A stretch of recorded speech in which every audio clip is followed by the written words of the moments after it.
Hey guys, welcome back to my YouTube channel. तो आज हम फिर नए टॉपिक के साथ आ चुके हैं। तो जैसे कि हम सिलेबस के हिसाब से चल रहे थे पीजी सेम 1 का हिंदी ऑनर्स, और हो सकता है बहुत कोई पीजी के लिए नहीं कुछ और टॉपिक के लिए भी पढ़ने आए होंगे यहाँ पे। तो सभी का स्वागत है। आप लोग भी पढ़ सकते हैं जो जिनका जिनका ये टॉपिक होगा। तो चलिए, हम लोग सिलेबस के हिसाब से चल रहे थे। तो जो लोग अगर ये फर्स्ट वीडियो देख रहे हैं तो उन लोगों को बताना चाहूँगी कि पीजी सेमेस्टर 1 हिंदी ऑनर्स का पेपर 1 का वीडियो अपलोड हो रहा है। बहुत सारा वीडियो अपलोड हो भी चुका है। अगर आपको वीडियो मिल जाती है तो अच्छी बात है, अगर नहीं मिल पाता है खुदा खास कोई वीडियो तो आप कमेंट में जरूर पूछ सकते हैं, मैं वहाँ पे लिंक शेयर कर दूँगी। और नेक्स्ट किस टॉपिक पर वीडियो चाहिए वो भी बताइए, और चैनल को सब्सक्राइब करके जरूर जाइएगा, और कमेंट करके भी कि कैसा लगा आपका वीडियो, क्योंकि सिर्फ देखना और भाग नहीं जाना है, सब्सक्राइब भी करना है, ठीक है। तो चलिए, ज़्यादा बकबक नहीं करते हैं, शुरू करते हैं। तो हमारा टॉपिक है रीतिकाल की सामाजिक सांस्कृतिक पृष्ठभूमि। ठीक है, क्या है टॉपिक? रीतिकाल की सामाजिक और सांस्कृतिक भूमि। तो हमारा जो सिलेबस था उसमें हमें पढ़ना था रीतिकाल की पृष्ठभूमियाँ। मेन रीतिकाल की परिस्थितियाँ बोलिए या परिवेश बोलिए या पृष्ठभूमि बोलिए। अगर आपको पूछता है एग्जाम में कि रीतिकाल की परिस्थितियाँ लिखिए तो आप घबरा जाइएगा, अरे सिलेबस में तो पृष्ठभूमि था, परिस्थितियाँ तो था नहीं। तो नहीं, पृष्ठभूमि पूछे, परिस्थितियाँ पूछे, परिवेश पूछे, तीनों सेम ही है। अगर प्रवृत्तियाँ पूछता है तो वो अलग है। प्रवृत्तियाँ होती है उसकी बनावट कैसी है, और पृष्ठभूमि मतलब परिस्थिति, सामाजिक परिस्थिति, राजनीतिक परिस्थिति कैसी थी, तो वो चीज़ है। तो चलिए शुरू करते हैं। तो हम पहले देख रहे हैं रीतिकाल की कौन सी परिस्थितियाँ, पृष्ठभूमि। तो सामाजिक और सांस्कृतिक दोनों एक ही में देख रहे हैं। तो इसमें है भाषा साहित्य के निर्माण में युगीन वातावरण का विशेष योगदान होता है। क्या बोल रहा है कि भाषा साहित्य के निर्माण में, मतलब जब भाषा का साहित्य जो होता है, जैसे कि हिंदी साहित्य हमारा एक भाषा साहित्य ही है, तो जब उसका निर्माण होता है तो निर्माण में युगीन वातावरण का विशेष योगदान होता है। तो जब निर्माण होता है कोई भी चीज़ में तो इसमें जो युग आता है, जैसे भारतेंदु युग, द्विवेदी युग, बहुत सारे युग होते हैं, तो वो युग का आना विशेष योगदान होता है। वो युग हम लोगों को बहुत ज़्यादा योगदान देता है। उस युग से कोई भी चीज़ आगे बढ़ता है, अगर कुछ गलत है तो उसको पीछे छोड़ा जाता है, तो धीरे धीरे उसमें सुधार आते जाता है हर युग में। जैसे कि हम लोग पढ़ते ही हिंदी में भारतेंदु युग, हरिश्चंद्र युग, तो ये युग, बहुत सारे द्विवेदी युग, बहुत सारे युग होते हैं, तो वो सारे हम लोग पढ़ते हैं। तो वही बोला जा रहा है कि भाषा साहित्य के निर्माण में युगीन वातावरण का विशेष योगदान होता है, मतलब बहुत बड़ा योगदान देते हैं हमारा भाषा को निर्माण करने के लिए ये जो युग आता है वो सारे।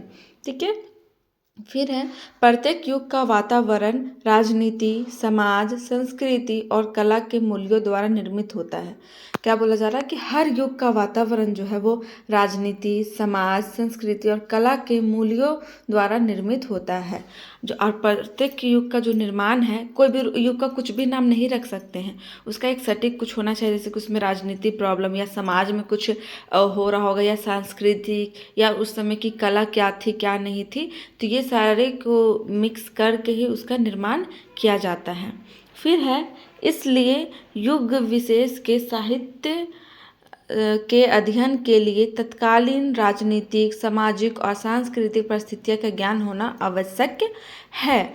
इसलिए बोला जा रहा है कि युग विशेष के साहित्य के अध्ययन के लिए, जब हम युग के बारे में साहित्य को लिखेंगे या पढ़ेंगे तो उसके लिए हमें क्या होना जरूरी है, तो तत्कालीन राजनीतिक और सामाजिक और सांस्कृतिक परिस्थितियों का ज्ञान होना आवश्यक है। रीतिकाल की पृष्ठभूमि के संदर्भ में विभिन्न परिस्थितियों का विवरण निम्नलिखित है। मतलब कि रीतिकाल का जो परिस्थितियाँ हैं उसके स्तंभ में परिस्थितियों का विवरण निम्नलिखित है, वो हम आगे देखेंगे। तो इस पैराग्राफ का मतलब यही हुआ कि कोई भी भाषा साहित्य का जब निर्माण होता है, जब उसके बारे में लोग बोलना शुरू करते हैं, उसके बाद शुरुआत होती है, तो उसमें युग जो आता है वो बहुत बड़ा योगदान देता है किसी भी भाषा के निर्माण के लिए। और वो युग को निर्माण करने के लिए, उस युग को नाम देने के लिए, निर्माण के लिए हमें ये परिस्थितियाँ, राजनीतिक, सामाजिक, सांस्कृतिक, ये सारी परिस्थितियों को जानना जरूरी है कि उस समय की स्थिति क्या थी। उसी के अनुसार हम लोग परख कर उसका हम नामकरण दे सकते हैं कि वो युग कौन सा युग कहलाएगा। जैसे द्विवेदी युग ही किसी का अगर नाम रखा गया तो उस समय द्विवेदी जी का बोला वाला चल रहा था, उनकी रचनाएं चल रही थी, उनके कारण से कुछ सुधार हो रही थी, तो उन्हीं का मतलब ज़्यादा बहुत सारे थे उस समय कवि लोग, लेकिन उनका ज़्यादा चल रहा था, इसलिए द्विवेदी युग रखा गया। तो चलिए हम देखते हैं परिस्थितियाँ निम्नलिखित है। तो अब हम लोग देखेंगे, जैसे कि आगे बताया गया कि निम्नलिखित पृष्ठभूमियों को हमें पढ़ना है, जिसमें राजनीतिक को भी पढ़ना है। तो चलिए शुरू करते हैं। रीतिकाल की राजनीतिक परिस्थितियाँ, मतलब रीतिकाल के समय वहाँ की राजनीतिक परिस्थिति कैसी थी। तो जैसे कि बताया गया है, राजनीतिक दृष्टि से काल मुगलों के शासन के वैभव के चरमोत्कर्ष और उसके बाद उत्तरोत्तर काल के ह्रास पतन और विनाश का काल था। मेन राजनीतिक दृष्टि से अगर देखा जाए तो उस समय जो काल मुगलों का जो शासन चल रहा था वो बिल्कुल फैला हुआ था, अपना चरम छू रहा था, तो आगे बढ़ रहा था उसका शासन, बिल्कुल चारों तरफ उनका शासन फैल गया था। किनका? तो मुगलों का। और मुगलों में कौन आते? तो शाहजहाँ का उस समय शासन चल रहा था। फिर उसके बाद उत्तरोत्तर काल के ह्रास पतन और विनाश का काल था। मतलब कि वो तो अपना शासन चला ही रहे थे, लेकिन उसके बावजूद भी क्या हुआ था कि जो ह्रास है, पतन है, उसका विनाश काल भी धीरे धीरे खत्म हो रहा था, मतलब वो काल था उस समय। तो फिर है, शाहजहाँ के शासन काल में मुगल वैभव अपनी चरम सीमा पर था। जब शाहजहाँ का समय सीमा चल रहा था तो कब चल रहा था? तो रीतिकाल की राजनीतिक परिस्थितियाँ में उस समय रीतिकाल के समय शाहजहाँ का शासनकाल चल रहा था, जो अपना चरम सीमा पर था, मतलब आगे बढ़ रहा था। राज दरबारों में वैभव, भव्यता और अलंकरण प्रमुख था। राज दरबारों में क्या था कि लोग थोड़ा डरते भी थे और लोगों को मदद भी मिलती थी। राजा और सामंत मनोरंजन के लिए गुणीजनों, कवियों और कलाकारों को प्रश्रय देते थे।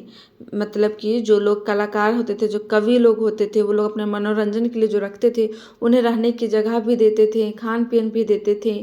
फिर है, जहांगीर ने अपने शासनकाल में राज्य का विस्तार किया। और जहांगीर ने अपने शासनकाल में क्या किया कि राज्य का विस्तार किया, मतलब राज्य को आगे बढ़ाया। उसे शाहजहाँ ने दक्षिण भारत तक विस्तृत किया। और उसको शाहजहाँ ने कहाँ तक फैलाया? तो दक्षिण भारत तक, उत्तर भारत से शुरू करके दक्षिण भारत तक फैलाया। फिर है, शाहजहाँ के बाद औरंगजेब ने जब सत्ता संभाली, उसके बाद क्या हुआ कि शाहजहाँ के बाद जब औरंगजेब ने सत्ता संभाली तो धार्मिक उपद्रव शुरू हो गए। तब क्या हो गया? धर्म से लोग उपद्रव करने लगे, मतलब धर्म में लोग बंटने लगे कि वो धर्म का है तो वो जाति का है, तो ऊंचा नीचा भी होने लगा, लोग बंटने लगे। फिर है, परिणाम स्वरूप उसका शासनकाल इन्हीं उपद्रवों में समाप्त हो गया। और क्या हुआ? इसी के फल स्वरूप जो है शासनकाल जो है वो समाप्त हो गया। किनका? तो शाहजहाँ का। इसके पश्चात उत्तरवी मुगल शासन प्रारंभ हुआ। उसके बाद क्या हुआ? उत्तरवी मुगल शासन आरंभ हुआ। यह शासन धीरे धीरे कमजोर होता गया। और यह शासन क्या हो गया? धीरे धीरे कमजोर पड़ते गया। किनके आने की वजह से? औरंगजेब के आने की वजह से यह शासन धीरे धीरे कमजोर होता गया और मुगलों पर अंग्रेजों का अधिकार हो गया। और जो मुगल साम्राज्य था, जिसमें शाहजहाँ, जहांगीर ये आते हैं, इन पे धीरे धीरे किनका कब्जा हो गया? तो अंग्रेजों का। औरंगजेब जो थे वो कहाँ के थे? अंग्रेज से ही थे। तो धीरे धीरे उन लोगों का कब्जा होने लगा। फिर है, अवध के विलासी शासकों का अंत भी मुगल साम्राज्य के समान कारुणिक रहा। क्या बोला जा रहा है कि अवध के विलासी शासकों का अंत भी मुगल साम्राज्य के समान कारुणिक रहा। मतलब कि जो शासक लोग थे पहले के, उनका अंत होते गया और मुगल साम्राज्य का भी धीरे धीरे वही हाल होते गया। राजस्थान में भी विलास और बहुपत्नी प्रथा इतनी बढ़ गई थी कि औरंगजेब के बाद राजपुरुषों, कुचक्रों, पंडियंत्रों और आंतरिक कलह के शिकार होकर पतनोन्मुख हो गए। क्या बोल रहा है कि जो भोग विलास करते थे, मीन विलासी जो बोला जा रहा है, विलासी शासकों का जो अंत हुआ, वो क्या हुआ कि जो लोग औरत को यूज़ करते हैं, जो औरत पे मरते हैं, कि बस भोग विलास सब समझ ही रहा है, आज के जनरेशन होकर समझता है। तो वही जो गलत काम होते हैं औरतों के साथ, वो सारे क्या हो रहे थे कि बढ़ रहे थे। जैसे कि राजस्थान में भी विलास और बहुपत्नी प्रथा इतनी बढ़ गई थी कि औरंगजेब के बाद राजपुरुष, कुचक्रों, पंडियत्रों और आंतरिक कलह के शिकार होकर पतनमुख हो गए। बिहारी के काव्य में वर्णित मुगलकालीन वैभव विलास का समर्थन हॉकिंस ने अपने यात्रा वृत्तांत में किया है। तो अब हम लोग आगे देखेंगे रीतिकाल की सामाजिक परिस्थितियाँ। पहले राजनीतिक देखे, अब सामाजिक देखेंगे। तो इसमें है, सामाजिक दृष्टि से इस काल को आदि से अंत तक घोर अथाह पतन का काल कहना चाहिए। मतलब कि सामाजिक दृष्टि से अगर इस काल को देखा जाए, रीतिकाल को, तो अंत तक घोर अथाह पतन का काल कहना चाहिए। इस काल में सामंतवाद का बोलाबाला था। इस काल में क्या था कि सामंतवादी लोगों का बोलाबाला था, मीन चलती था, जिस कारण सामंतशाही का जन सामान्य पर भी पड़ रहा था। फिर है, सामाजिक व्यवस्था का केंद्र बिंदु बादशाह था। और सामाजिक व्यवस्था का जो केंद्र बिंदु था वो क्या था? बादशाह था। इस वर्ग के श्रमजीवी, कृषक, सेठ, साहूकार, व्यापारी आदि सभी शोषित थे। मतलब उस समय रीतिकाल की सामाजिक स्थिति ऐसी थी, मतलब लोग पतन की ओर जा रहे थे, मतलब विनाश की ओर जा रहे थे। ठीक है, वही बोला जा रहा है कि घोर अंधा पतन का काल कहना चाहिए। मतलब कि घोर अंधा पतन, मतलब लोग जान के भी, देख के भी अंधे हो जा रहे हैं और अपना आप को विनाश की ओर ले जा रहे हैं। और इस काल में क्या था कि सामंतवाद का बोलीबाली था, जो सामंतवादी लोग थे उन लोगों का चलती था, जिस कारण से सामंतशाही का जन सामान्य पे भी पड़ रहा था। और सामाजिक व्यवस्था का केंद्र बिंदु क्या था? बादशाह था। जो बादशाह है वही सामाजिक व्यवस्था का केंद्र बिंदु, मतलब समाज में थोड़ा उसका चल सकता है, तो जो आम आदमी वो बिल्कुल दब के रह गया था। इस वर्ग के जीवी, कृषक, सेठ, साहूकार, व्यापारी आदि सभी शोषित थे। मतलब जितने भी उस समय के समाज में जो लोग रह रहे थे, जो श्रमिक जो काम करते थे किसी और के यहाँ, या जो सेठ भी है, साहूकार है, व्यापारी है, और जो किसान है, वो सारे क्या थे? शोषित थे। मतलब वो शोषण हो रहे थे, उन पे लोग जुल्म किए जा रहे थे, वो आज़ादी से नहीं रह पा रहे थे। ठीक है, फिर है, यह जन साधारण की चिकित्सा का प्रबंध भी नहीं था। और वहाँ उस समय समाज में डॉक्टरों, मतलब चिकित्सा, मतलब डॉक्टर, अस्पताल, ये सारी चीज़ों का भी व्यवस्था नहीं था लोगों के लिए। ऐसी दयनीय दशा में लोग भाग्यवादी या नैतिक मूल्यों से रहित थे। कार्य सिद्धि के लिए उत्कोच घूस लेना देना साधारण बात थी। वहाँ पे कुछ भी कार्य करवाने के लिए जो अमीर है वो घूस दे करवा लेते थे। घूस लेना देना बिल्कुल साधारण सी बात थी, आम सी बात थी, कोई वो गलत बात नहीं था।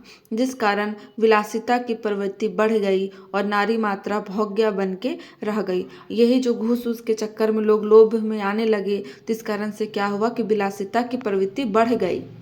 मतलब कि घूस लेने देने के चलते में आदमी ये करता था कि नारी जो थी, जो स्त्री होती थी, वो भोग्य बन के रह गई। मतलब किसी के लिए वो खाना बन के रह गई।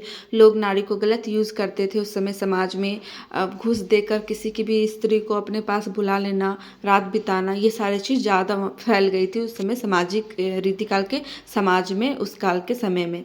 फिर है, कन्याओं का अपहरण अभिजात्य वर्ग के लोगों के लिए साधारण बात थी। और कन्याओं लोगों का अपहरण हो जाता था, कोई भी किडनैप करके ले जाता था, उसके साथ गलत करता था।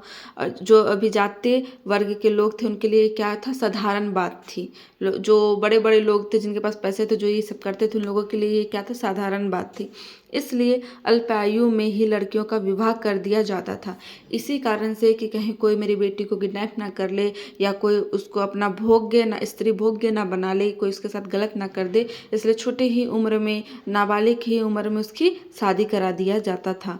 यहाँ बहु विवाह की प्रथा भी प्रचलित थी, और यहाँ बहु विवाह का भी प्रचलित थी, तथा अभिजात्य संस्कृति और नैतिक मूल्यों का ह्रास हो गया था। मतलब कि जो अभिजात्य संस्कृति और नैतिक मूल्यों जो था, एक होता है अपना संस्कृति में, वो ह्रास हो गया था। मीन सब हार चुके थे, ये सब खत्म, मतलब बिल्कुल अजीब सा हो गया था समाज का माहौल।